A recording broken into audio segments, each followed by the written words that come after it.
Chào mừng quý vị và các bạn đã quay trở lại với kênh YouTube của Golden Boost. Và ngày hôm nay chúng ta sẽ cùng nhau review Adidas X Speedflow 3. Và liệu rằng đây có phải là một bản cải tiến chất lượng của X Ghost 3 hay không? Chúng ta hãy cùng tìm hiểu xem nha. Giống như bản chấm 1 thì từ Ghost 3 lên Speedflow 3 hãng vẫn giữ nguyên cái bộ đệm và bộ đế này. Và cá nhân tôi đánh giá là đôi giày này là đôi giày đế cao nha. Nó sẽ tạo ra cảm giác hơi bị cao ở đế và sẽ trúc dần xuống phía dưới như thế này.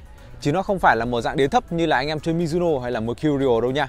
Bộ đệm của Speedflow 3 nó chỉ là dạng EVA thông thường thôi. Nó không phải là đệm Light Strike như là bản chấm 1.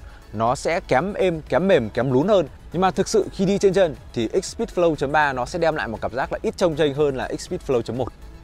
Bộ đế này thì được sử dụng chất liệu thấp cấp hơn là bản chấm 1 rồi. Tất nhiên là nó sẽ không tạo ra cái cảm giác bùng nổ như là chấm 1. Nhưng mà với số tiền dưới 2 triệu bỏ ra thì cái cảm giác này cá nhân tôi thấy là ok. Tiếp theo nữa chúng ta sang với upper của đôi giày này. Thì upper của đôi giày này ở trên website của Adidas hãng ghi là Speedskin Textile Upper. Speedskin thì nó sẽ giống với cả Ghost 3 rồi. Nhưng mà Textile Upper tức là upper dạng sợi dẹt à? Nếu mà bản chấm 1 là bảo là sợi dẹt thì ok, tôi cảm thấy là đúng đấy. Nhưng mà bản chấm 3 này, sờ trên upper nó có rất nhiều chất nhựa như thế này mà bảo là dạng sợi dẹt thì cá nhân tôi thấy là cũng không đúng lắm các bạn ạ.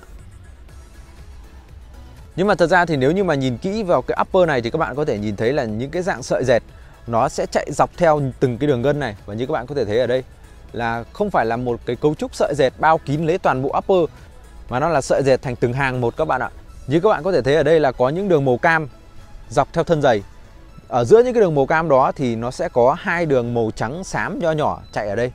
Và như thế này được gọi là upper sợi dẹt à? Ok.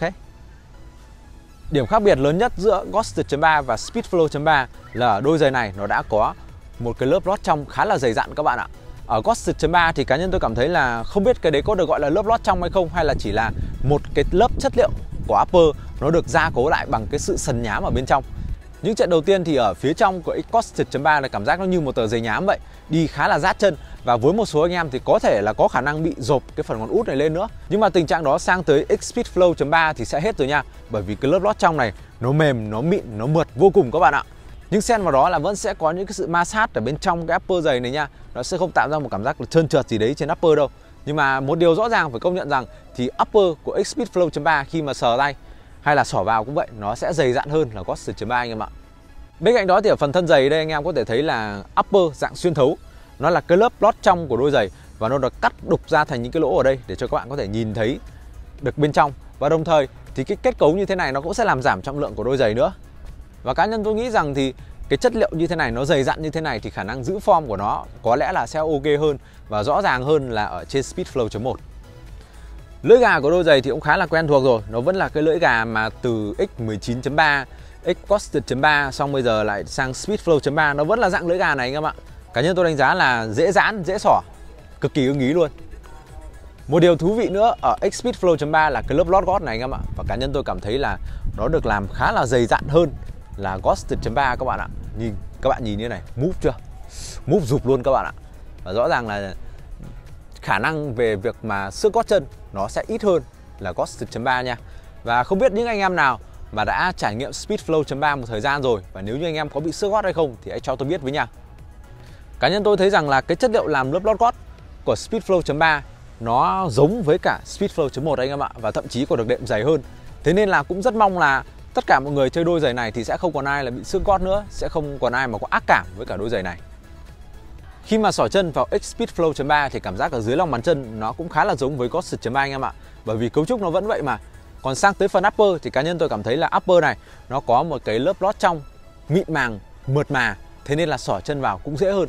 Nhưng mà đồng thời thì cái cảm giác ở trên upper này tôi thấy thậm chí nó còn bó hơn cả Ghost 3 nữa. Nhưng mà bằng một cách nào đấy thì tôi vẫn cảm giác được là nó vẫn dễ thuần anh em ạ. Chỉ cần khoảng hơi nước sôi là nó sẽ ok thôi. Và ok, ngay bây giờ chúng ta sẽ đem đi hơi nước sôi nữa nha.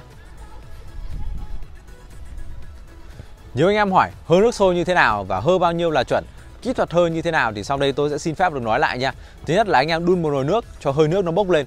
Sau đó anh em cầm cái đôi giày hơ ở trên cái nồi nước đang sôi đó, hơ upper, hơ đế, hơ đủ mọi thứ. Xong sau đó cầm nắn vặn vẹo như thế này. Và thời gian hơ là từ 30 giây tới 1 phút cho một chiếc nha. Và bên cạnh đó thì chống chỉ định với giày da thật chỉ làm một lần duy nhất với giày da tổng hợp và khi nó mới đập hộp mà thôi. Còn giày cũ thì anh em cũng không cần làm nha. Giày cũ thì có lẽ là mọi người cũng đã chơi nó 1-2 trận nó cũng đã mềm hơn rồi. Thế nên là anh em không cần hơ nữa. Bên cạnh đó thì việc hơ nhiều lần nó cũng sẽ ảnh hưởng tới tuổi thọ của keo. Thế nên là anh em chỉ cần hơ một lần thôi nha.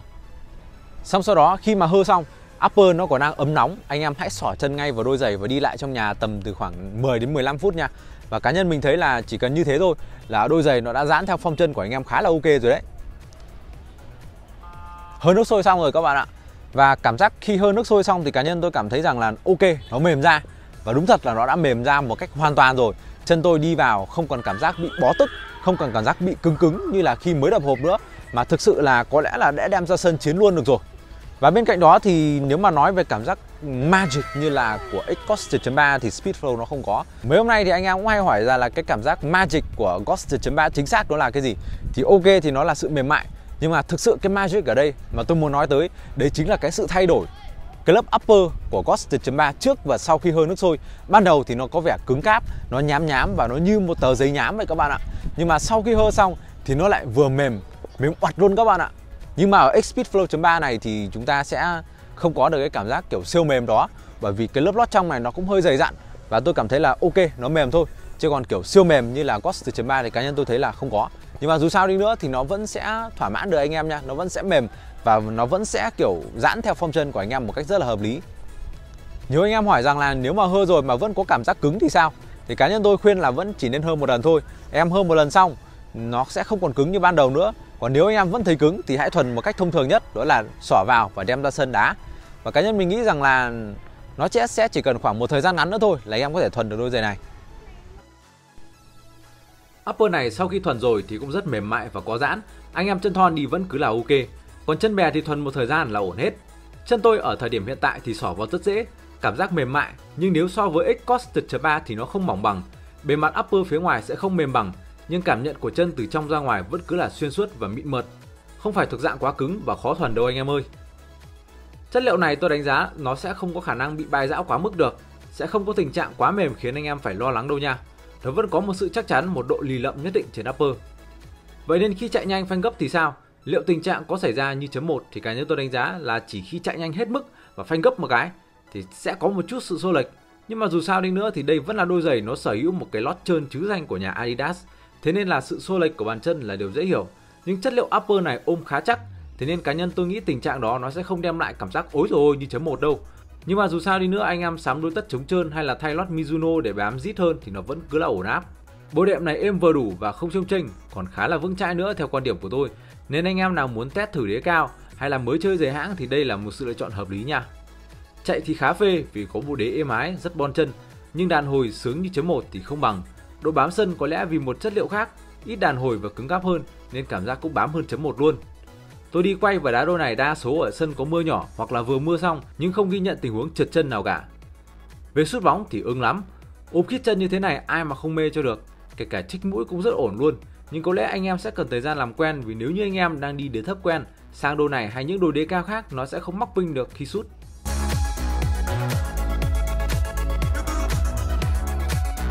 Vậy tổng kết lại thì X-Speedflow 3 liệu có tốt hơn là Ghost 1.3 hay không? Thì cá nhân tôi đánh giá là có nha. Thứ nhất thì về bộ đệm và bộ đế thì tôi không nói nữa bởi vì nó giống nhau mà. Nhưng mà thứ nhất là về cái lớp lót gót này nó có một cái đệm, cá nhân tôi đánh giá là khá là dày dặn, thế nên là sẽ êm chân chúng ta hơn. Và cá nhân tôi thấy rằng là ở Ghost 1.3 thì có lẽ là đôi trắng hoặc đôi hồng, tôi không nhớ nữa, nhưng mà có một đôi nó hơi cọ sát vào cái gót của tôi. Nhưng mà với đôi này thì hoàn toàn là không có cảm giác đó nha. Về upper của đôi giày này thì cá nhân tôi đánh giá là tuy dày dặn hơn là Ghost 1.3 nhưng mà nó vẫn đủ mỏng để anh em có thể có một cảm giác bóng tốt, cũng như là anh em cảm thấy rằng là nó sẽ mềm mại theo một cách riêng biệt với cả X-Ghost 1.3 và cá nhân tôi nghĩ rằng là nó sẽ hài lòng được anh em thôi. Bên cạnh đó nữa thì những anh em nào mà đã chơi Ghost 1.3 một thời gian rồi, anh em có thể thấy là cái lớp silicone phủ bên trên của cái upper này nó sẽ hơi bị kiểu ma sát với bóng nhiều hay là chạy nhiều, nó sẽ có những cái vết sần ở đây và nó bị không mềm mượt như ban đầu nữa, nó sẽ bị bám với cao su đen vào đây và nhìn khá là không ưng mắt cho lắm. Nhưng mà theo cá nhân của tôi thì cái chất liệu upper như thế này của X-Speedflow 3 thì nó sẽ khắc phục được cái tình trạng đó nha, và anh em sẽ không bị những cái vết kiểu bị như kiểu vết chóc hay là vết kiểu xước ra ở đây nữa. Đôi này cá nhân mình nghĩ là sẽ không có nha. Cái chất upper này sờ nó có một cảm giác khác biệt so với cả Ghost 1.3 rồi. Nhưng mà nói lại một xíu thì cá nhân tôi cảm thấy rằng là cái sự nâng cấp này, dày dặn hơn này của cái upper của X-Speedflow 3 nó làm cho tôi cảm thấy đôi giày này nó hơi bị kém đặc biệt với cái upper này, bởi vì kiểu tôi cảm thấy nó khá là phổ thông ấy, nó không kiểu có một cảm giác kiểu siêu mỏng như là GOAT 3 nó mang lại. Nhưng mà hình như là tôi đang kiểu make things complicated rồi thì phải. Vậy Speedflow 3 và GOAT 3 đôi giày nào là đôi giày ok hơn? Thì cá nhân tôi đánh giá Speedflow 3 vẫn là ok hơn. Nhưng mà anh em nào mà đang chơi quen, chơi ổn, chơi ok với GOAT 3 thì liệu có cần lên Speedflow 3 hay không? Cá nhân tôi nghĩ là không. Nói chung là anh em mà đã ok với những gì đang có ở GOAT 3 thì có lẽ là tôi cảm thấy là sẽ không cần lên, trừ khi anh em muốn một cái trải nghiệm mới mà thôi. Còn anh em nào mà đi GOAT 3 mà đang có cảm giác xước gót, anh em nào mà không thích cái sự sần nhám ở phía bên trong của cái upper của GOAT 3 thì hãy trải nghiệm Speedflow 3 nha. Cá nhân tôi nghĩ rằng là nó sẽ ok hơn và nó sẽ chiều lòng được anh em đấy. Nhiều anh em sẽ hỏi rằng là giữa Speedflow 3 và Mercurial Vapor 14 hay là Superfly 8 Academy thì chọn đôi nào ok hơn? Cá nhân tôi đánh giá thì đây đều là những cái mẫu giày có số má và đáng để được chơi ở trong phân khúc dưới 2 triệu. Còn về mặt cá nhân tôi thì có lẽ là tôi sẽ chọn Mercurial hơn. Mặc dù tôi là một người thích đế cao, nhưng mà bằng một cách nào đấy khi mà test cả hai đôi này trên chân cùng một lúc thì tôi cảm thấy rằng là tôi vẫn thích Mercurial hơn, bởi vì nó nhẹ hơn, cảm giác nó sát mặt đất hơn và tôi thích cái kiểu ôm chân của Mercurial. Và nếu như các bạn muốn mua giày bóng đá chính hãng thì địa chỉ cần ghé đó là Hùng Sport. Đây là một cửa hàng bán giày bóng đá chính hãng vô cùng uy tín, giá cả phải chăng, mẫu mã đa dạng, mà ngoài ra còn có các chính sách đổi trả cho những anh em ở xa nữa. Đồng thời thì ở cửa hàng Hùng Sport cũng có chính sách trả góp nữa, anh em hãy inbox cho anh Hùng để biết thêm thông tin chi tiết nha. Link Facebook và link website hungsportstore.vn mình sẽ để ở dưới phần mô tả nha, anh em nhớ ghé xem. Và trên đây là tất cả những đánh giá của chúng tôi về Adidas X Speedflow 3. Và nếu như các bạn có sở hữu mẫu giày này và có những đánh giá khác tôi, làm ơn hãy để lại ý kiến ở dưới phần bình luận để cho những anh em vào sau có cái nhìn đa chiều hơn về mẫu giày này nha. Và cuối cùng thì đừng quên thích video và đăng ký kênh của chúng tôi để không bỏ lỡ những video nào ra mắt trong tương lai. Và ngoài ra bên này các bạn có thể thấy là một danh sách phát các video review giày bóng đá chính hãng mà tôi đã làm từ trước. Hãy kích vào đó để xem thêm nha. Và bây giờ thì xin chào tạm biệt và hẹn gặp lại trong những video tiếp theo.